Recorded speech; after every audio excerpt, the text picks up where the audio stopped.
नमस्कार, मैं राकेश परमार और आप देख रहे हैं महत्वपूर्ण मुद्दा। महत्वपूर्ण मुद्दे की शुरुआत से पहले एक महत्वपूर्ण सूचना कि अभी अभी भारतीय जनता पार्टी ने अपनी 111 उम्मीदवारों की 5वीं सूची जारी कर दी है। इस सूची में भी एक बात पहले की तरह से स्पष्ट है कि आपका नाम कितना बड़ा है यह महत्वपूर्ण नहीं है, आपका काम कितना बड़ा है यह महत्वपूर्ण है। दूसरा कि कहा जाता था कि भारतीय जनता पार्टी को पर्दे से पीछे संघ चलाती है, वह चीज भी यहां नहीं दिख रही है।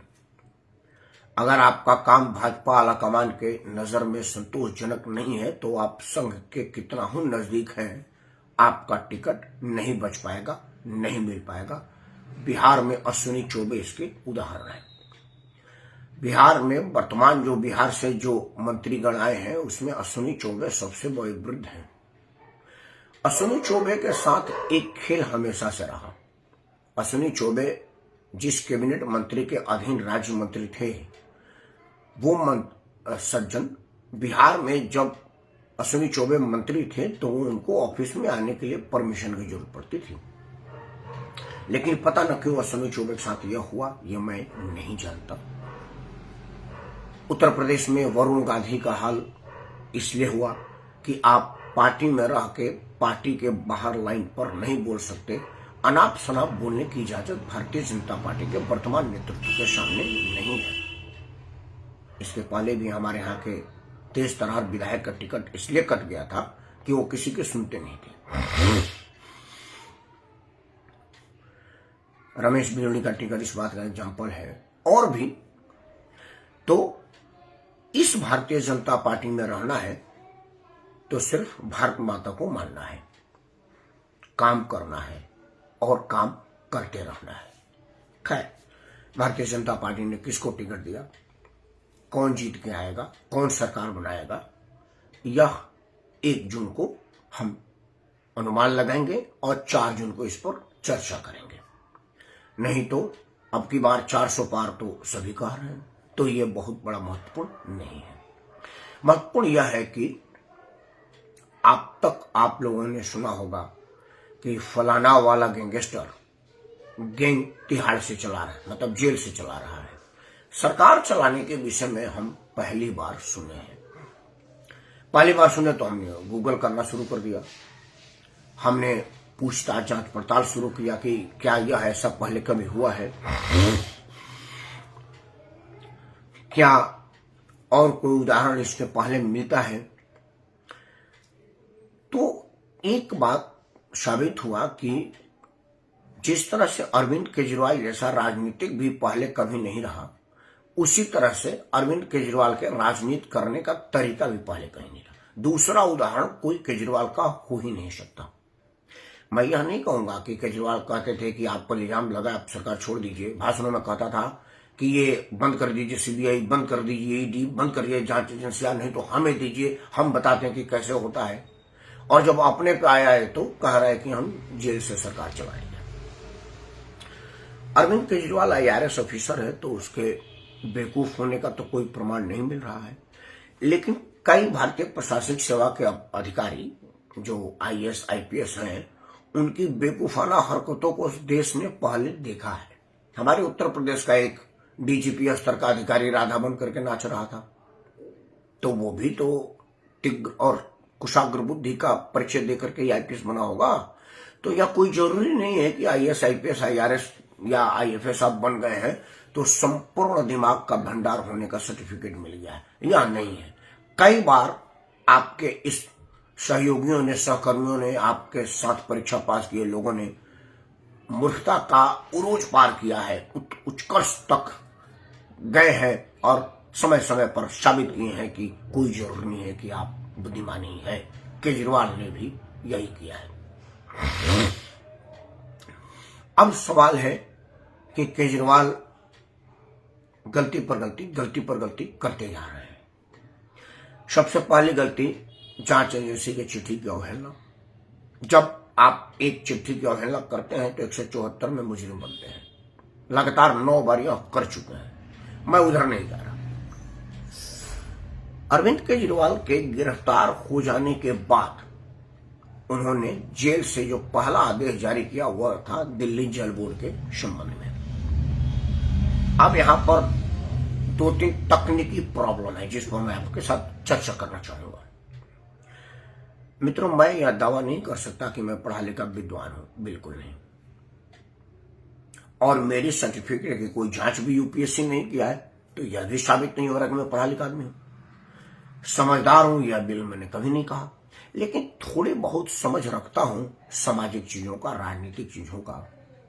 चूंकि लुटियन जोन में 30-35 साल हो गए रहते हुए जहां से सरकारें चलती हैं, और कुछ दिन हो गया टीवी चैनलों पर बहस में भाग लेते हुए, तो टीवी चैनल वाले तुरंत फोन में बोलते हैं परमार जी हाँ इस पर बोल रहा है, तो वो माइक्रो सेकंड में निर्णय लेना पड़ता है जिससे पायलट लेता है, क्योंकि वो तुरंत फोन जोड़ देते हैं स्टूडियो से।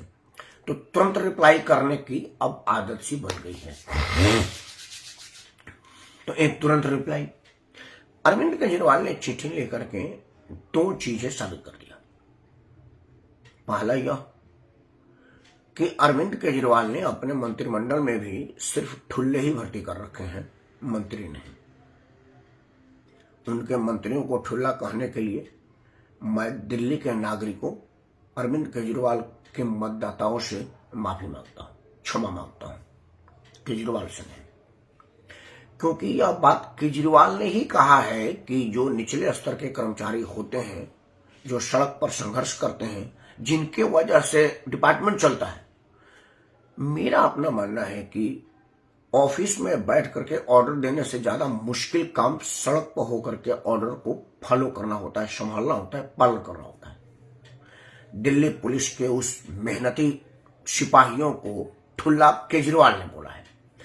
केजरीवाल पढ़ा लिखा आदमी है, IRS का परीक्षा पास करके गया है, तो उसकी डिग्री जांची हुई है, खड़गपुर IIT से ग्रेजुएट है, सब कुछ ठीक ठाक है, तो उसका ज्ञान पर तो मैं संदेह कर ही नहीं सकता।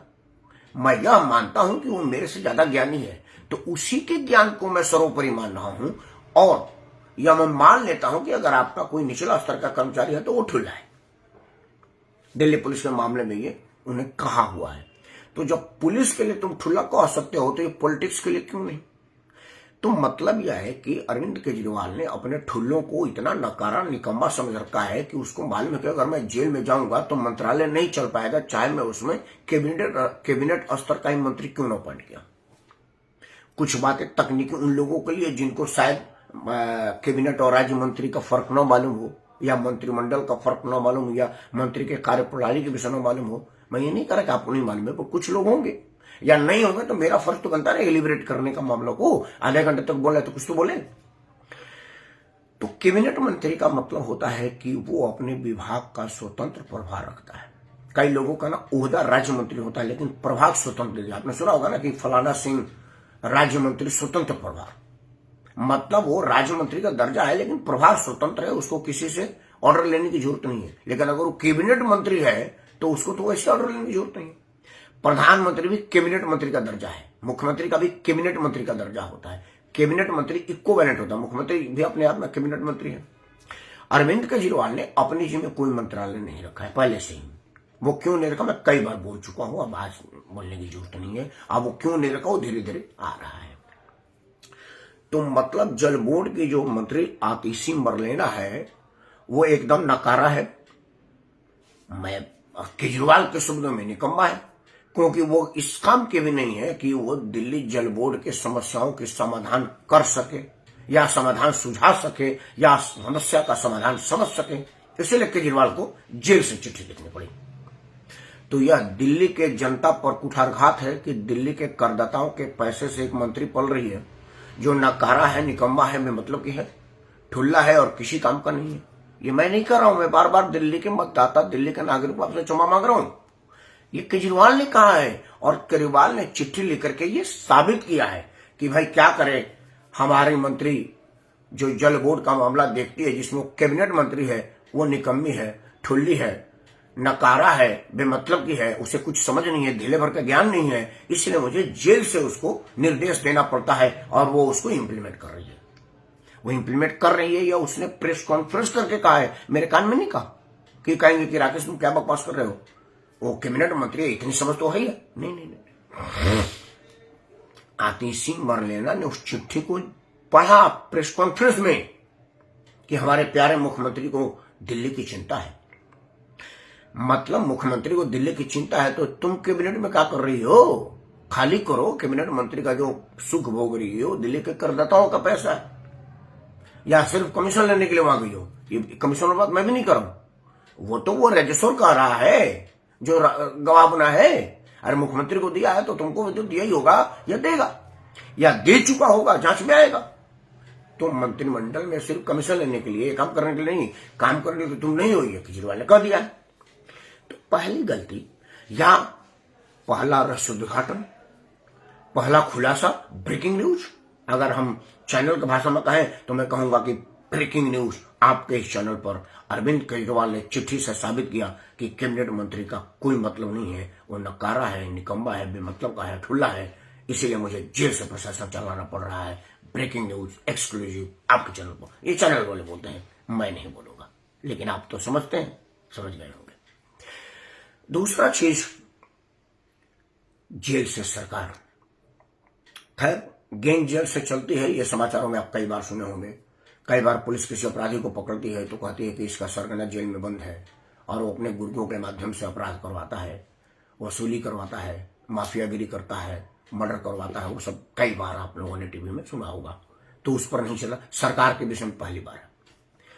तो जब मैंने कुछ कानून की किताब पढ़ा, कुछ गूगल किया, कुछ रेफरेंस के लिए देखा, तो कानून में कहीं नहीं लिखा है कि आपको अगर सजा हो तो आप सरकार छोड़ सकते हैं, यह नहीं लिखा है। मतलब जेल से सरकार चलाना गैर कानूनी बात नहीं हो सकती है। हाँ, मर्यादा आड़े आता है। आदमी मर्यादा के तहत, आदमियत के तहत, लोक लाज के तहत, शर्म के मारे उसको छोड़ देता है कि भाई अब मुझे सजा हो गया है, मुझे सयाप्ता में अपराधी हूं और अपराधी को किसी प्रतिष्ठित प्रतिष्ठान में, सरकार में, पोजीशन में नहीं होना चाहिए। कई लोगों को तो कोर्ट के नोटिस मिलते ही सरकार छोड़ दी, उमा भारती और कई लोग हैं। कई लोगों की तो राजनीति पतन हो गई इस चीज को मानने में। वो उदाहरण केजरीवाल के सामने है। मैं 2 दिन पहले अपने फेसबुक लाइव पे कह चुका हूं, उदाहरण दे चुका हूं, तो उसको रिपीट करके आपका टाइम नहीं खराब करूंगा। तो मोरल अगर होता केजरीवाल के पास तो वे यही करता। मोरल रहता तो लगातार झूठ पर झूठ बोलता। मोरल रहता तो दूसरों को जो आदर्श पेश करने की उम्मीद कर रहा था खुद नहीं करता। तो मतलब मोरल तो उसका है नहीं, मोरल तो खत्म हो चुका है, मानवता खत्म हो चुकी है, इंसानियत मर गई है। तो इन सब चीजों का उम्मीद क्यों कर रहे हैं? हमारी गलती है। तो सरकार वो जेल से चला सकता है। अब सवाल है कि सरकार चलाने के लिए सेक्रेटेरिएट चाहिए, तो क्या वो जेल में सुविधा उपलब्ध है? क्योंकि जेल में तो शिकंजे के पीछे से आदमी बात करता है, मिलने वालों का टाइम निर्धारित होता है, 1 घंटा, आधा घंटा। आपने सिनेमा में देखा होगा, मुझे पूरा भरोसा है कि आप जेल नहीं गए होंगे, आपका कोई परिवार का लोग जेल में नहीं होगा, इसलिए आपको पता नहीं होगा कि जेल में मिलते कैसे हैं। बट आप सिनेमा में तो देखें, एक आता है ना डंडाधारी, मुलाकात का टाइम ओवर हुआ, सुने होंगे आप। क्योंकि वह डिसाइड होता है, 30 मिनट मिलेंगे, 20 मिनट मिलेंगे, 10 मिनट मिलेंगे, प्रशासन डिसाइड करता है, जेल प्रशासन। तो केजरीवाल को भी वही होगा, और केजरीवाल मिलेगा तो शिकंजे को उस तरफ, शिकंजे की इस तरफ। आजकल आधुनिक जेलों में बीच में शीशा लगा रहता है और आदमी इंटरकॉम पर बात करता है। पहले जाली हुआ करती थी तो लोग कुछ चिट पर्ची पकड़ा देते थे, अब वो शीशा लग गया है। अब मुझे नहीं मालूम कि तिहाड़ में शीशा लगा कि नहीं लगा, क्योंकि मेरा भी कोई जानने वाला जेल में नहीं गया है। और मैं समाज सुधार के किसी काम को जेल से शुरू करने के लिए कभी नहीं सोचा। मैंने सोचा यार नसीब में कहीं जेल जाना नहीं लिखा है तो मैं काहे ले जाऊं। भगवान कहेंगे कि इसके नसीब में मैंने जेल नहीं डाला, फिर भी जेल जा रहा है।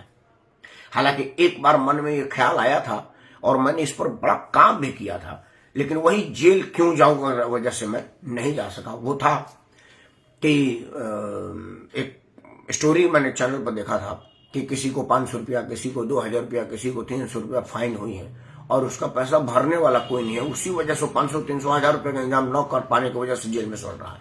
नहीं होता कि आपको 2000 रुपये फाइन लगा, अब उसका 2000 ही नहीं। तो एक बार विचार आया था कि भाई कहीं से कोई इंतजाम करके इन लोगों को पेमेंट करके निकलवाया जाए, लेकिन स्वभाव में मांगने की आदत नहीं है। एक तो कुल खानदान परिवार ऐसा है कि कभी ईश्वर ने मांगने की नौबत ना दे, और यही प्रार्थना करते हैं कि भविष्य में भी मांगने की नौबत ना दें कि किसी के सामने मांगे, क्योंकि हमने पढ़ा है कि रही मन वो नर मर चुके, जो कह मांगन जाए, आओ उनसे पहले हुए मरे जिन मुख निकसत न आए। तो यह हम पढ़े हैं अपने उत्तर प्रदेश बोर्ड की परीक्षा में। तो आप इम्प्लीमेंट भी करते हैं, तो कहा चलो यार दूसरे के लिए खुद मांगने की प्रवृत्ति क्यों, मांगने की आदत पड़ जाएगी तो बिगड़ जाएगा, संस्कार खराब हो जाएगा, और जेल जाने की आदत पड़ जाएगी तो भटक टूट जाएगा, दोनों ही ठीक नहीं है, इसलिए वो त्याग दिया। लेकिन फिल्मों में देखता हूं कि वो शीशा के सामने इंटरकॉम पे बात करता है, जाली के सामने बात करता है, तो जाली से सचिव उधर से फाइल में साइन कैसे कराएगा और उसके सामने फाइल दिखाएगा कैसे, यह सब चीज परेशानी में डाल सकती है। हाँ, एक चीज और हो सकता है, जैसे जितेंद्र जैन को मसाज की सुविधा उपलब्ध थी, हो सकता है जेलर अपने कमरे को जेल घोषित कर दे, बोले यार तुम्हारे लिए सब फ्री है, क्योंकि अंदर खाने तो सब मिले हुए हैं। केजरीवाल ये पहले बता ही चुका है कि सब मिले हुए जी, तो सब मिले हुए में तो कुछ भी संभव है, तो हो सकता है। लेकिन इसमें एक चीज की कमी मिलेगी, वो है नैतिकता, और नैतिकता हम केजरीवाल में ढूंढ रहे हैं, ये हमारी गलती है, हम यहाँ उसको छोड़ रहे हैं। 3 बातें अंत में यही कहूंगा। पहला कि भारतीय जनता पार्टी में रहना है तो भाजपा की नीतियों को मानना है, भाजपा की नीतियों पर चलना है, और बकवास बिल्कुल नहीं करना। आपकी प्रतिष्ठा कितनी है, पोजीशन कितनी है, पहुंच कितनी है, यह मायने नहीं रखता। मायने यह रखता है कि ये 2 गुजराती आप पर कितना भरोसा करते हैं और आप उनके लिए कितना यूजफुल है। आज टिकट कटने वालों को और इसके पहले टिकट कटने वालों को देखने के बाद यह बात साबित होती है। और दूसरा कि आप 200 यूनिट मुफ्त बिजली के चक्कर में किसको दिल्ली की गद्दी दे दिए हैं, इस पर विचार जरूर करिएगा। और दूसरा कि इस आदमी ने 200 यूनिट से प्रोत्साहित होकर के पंजाब में 300 यूनिट का लालच दिया और वहां से स्थानीय देश विरोधियों का साथ लिया। जांच तो वो भी होगा, और उसके बाद भी आप चुप बैठे हैं, तो नैतिकता आप में भी कितनी बची है, इस पर विचार जरूर करिएगा। यह बात अगर आपको बुरा लगे तो मुझे माफ बिल्कुल मत करिएगा, अपने आप से फरियाद करिएगा कि मैं यह बात कहने के साहस क्यों किया या कह क्यों पाया, क्या इसमें कोई सच्चाई है? अगर है तो विचार जरूर करिएगा। अरविंद केजरीवाल के इस बेहयाईपूर्ण कृत्य पर, निर्लजता पर अपना विरोध दर्ज कराते हुए आप सबसे सादर प्राप्त करता हूं, आप सबसे क्षमा मांगता हूं कि मैं आपको भी विचार करने के लिए कहा है, लेकिन करिएगा जरूर, क्योंकि अगर आप मतदान के समय इन सब विषयों पर विचार कर लेंगे तो इस जैसे लोग हतोत्साहित होंगे और हमारा देश नीट क्लीन होकर के प्रशासन चलाएगा, क्योंकि नीट क्लीन होकर लोग राजनीति में आएंगे और राजगद्दी पर बैठेंगे। ऐसे दिन की उम्मीद में मैं राकेश कुमार आप सबको सादर प्राप्त करता हूँ। जय हिंद, वंदे मातरम और भारत माता की जय।